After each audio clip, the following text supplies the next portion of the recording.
Hi guys! Samahan niyo ako sa isang fun run at the same time tripping dito sa Pueblo de Oro. Ang first ever township community dito sa Batangas na merong world-class facility kagaya nitong Fit Park. So today, gumising kami na maaga ni Babe para mag-join sa kanilang fun run kasi nga today yung official inauguration ng nasabing facility.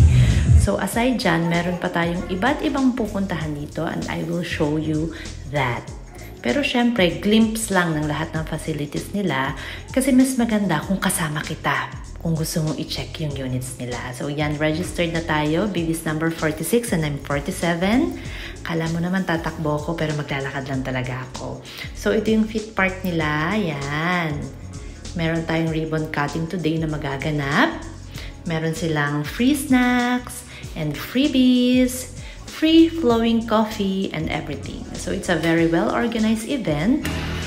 Kaya samahan niyo na ako. Yan. I'm alone right now because baby's running. So, ngayon, enjoy lang natin yung view and ambience and fresh air dito sa Pueblo de Oro, Malvar. Makikita niyo dito sa video ko kung gaano ka safe at kaganda yung community dito. So, gaya nito itong makikita niyo. Let me show you. Yan. Ito yung makikita yung daan sa kanila. So, ang lapad-lapad nung daan ng sasakyan. So, ganyang hindi tinipid talaga yung community dito. So, ang social ng fun run na to, may mga water station kada kanto. That's free, pero hindi ako kumuha kasi baka maihi ako. So, on the way tayo papunta sa sales office nila. O, di ba ang cute is social kasi may pa-fountain sila. And the plants are so refreshing sa mga mata. So, yung mga kasama ko, nauna na kasi tumatakbo sila. Pero ako, nagmamaganda lang habang naglalakad. So, yan yung sales office nila. Pero guys, please, huwag kayong papasok dyan nang wala ako or yung husband ko. Kailangan kami yung mag-endorse sa kanila kasi gusto ko, ako sana yung mag-tripping sa inyo or si husband ko. So, let's walk pa. Turn left pa daw. 3 kilometers lang naman ito. Pero madadaanan natin yung iba nilang facilities. Kagaya ng clubhouse nila, nung swimming pool nila, at saka noong playground for the kids. So, papasok na tayo ngayon dito sa Pueblo de Oro Residences. So, kita nyo naman, may another gate dyan and another guards dyan. So, ito yung Pueblo de Oro Residences. So, makikita nyo dyan yung mga houses, left and right. Yan. So, malapad pa rin naman yung daan. At makikita nyo yung quality houses na itinatayo. So, kita nyo, ang dami nang nakatayo kasi marami nang nag-avail ng units dito. Kasi maganda yung community, maganda yung location, and safe yung paligid nyo. So, ayan. Pabalik na yung iba, pero ako, papunta pa lang doon. Nauna pa sa akin tong batang to, oh. Hi! So, tuloy natin yung tripping/walking natin dito. So, another water station. At papunta na nga tayo. Ito yung way papunta sa kanilang clubhouse. So, bago natin ma-reach yung clubhouse nila, andun na din kasi yung swimming pool nila at saka playground nila. So, kita nyo naman, we are surrounded by greeneries.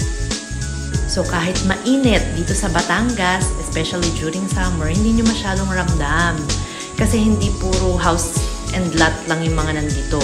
So, may beautiful landscape tayo ng plants all over the entire location. Ayan, oh. Kung pwede lang sana ako mag-uwi sa bahay namin. Ayan. So, we're approaching the playground na perfect sa mga kids nyo like that. Or may swing, may slide. Oh, diba? It's so cute. Oh. And then, after ng playground, you can see the basketball court. So, kung nagba-basketball kayo or yung kids nyo, we have that facility here too. And still surrounded by greeneries. So, it's so refreshing kahit mainit. Mag-enjoy talaga dito ang kids. Yung natatanaw nyo yun ang yung susunod na building, yan yung ating clubhouse. And there is our swimming pool. So, hindi na lang ako makapasok at ayaw ko mag-pause sa paglalakad ko. At baka maiwan ako, kaya balik na tayo. Yan. So, mas maganda to in person. Kaya sana, message nyo na ako o kaya yung husband ko para in person makita nyo siya. Yan, mapuntahan nyo yung iba't ibang model houses dito sa Pueblo de Oro Residences located here in Monclar, Batangas. So, yan yung sample ng unit natin.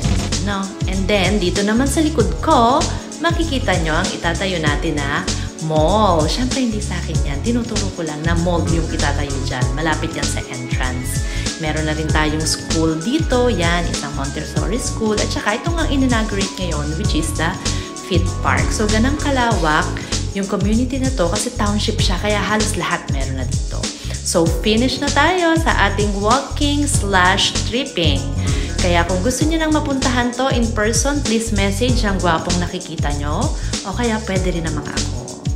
Thank you sa pakikinig. Till next time. Bye!